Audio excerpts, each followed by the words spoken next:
नमस्कार दोस्तों। अगर आप लोग बीपीएससी टीआरई 4.0 की तैयारी कर रहे हैं तो ये वीडियो आप लोगों के लिए बहुत इंपॉर्टेंट होने वाला है। यहाँ पर हम लोग डिस्कस करेंगे टीआरई 1, 2, 3 में रिजर्वेशन पॉलिसी के आधार पर और टीआरई 4 में रिजर्वेशन पॉलिसी के आधार पर क्या अंतर पड़ेगा सीटों की संख्या में और कंपटीशन किस हिसाब से होगा। तो चलिए इसी के साथ वीडियो को स्टार्ट करते हैं। सबसे पहले आप लोगों को पता होगा कि लगभग 10,000 के आसपास पीआरटी में वैकेंसी आएंगी। तो इसी नंबर को हम लोग लेके सारी कैलकुलेशन को करेंगे। 10,000 समथिंग है, हम लोग मोटा मोटा 10,000 मान लेते हैं।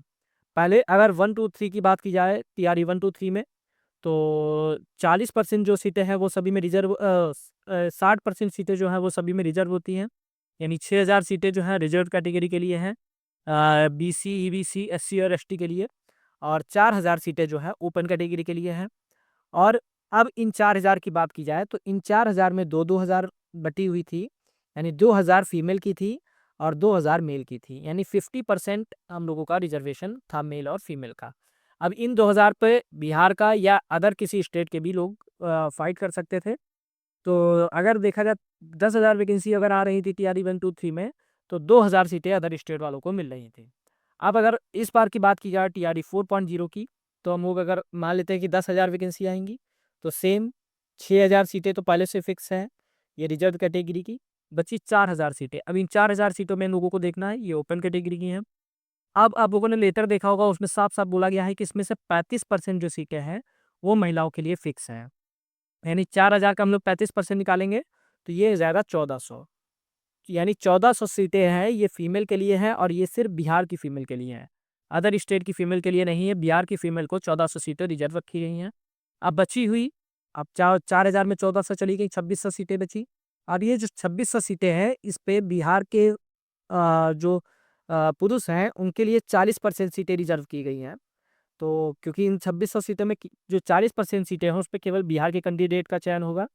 तो अगर 2,600 का 40% निकालेंगे तो ये हो जाएगा 1,040, यानी 2,600 में 1,040 जो है बिहार के लोग चुने जाएंगे।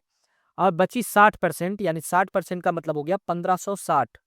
तो 1,560 पे हम लोगों के अदर स्टेट का या बिहार के लोगों का या बिहार की फीमेल हैं, सभी लोग, कहने का मतलब है 1,500 है जो बिल्कुल ओपन रहेंगी।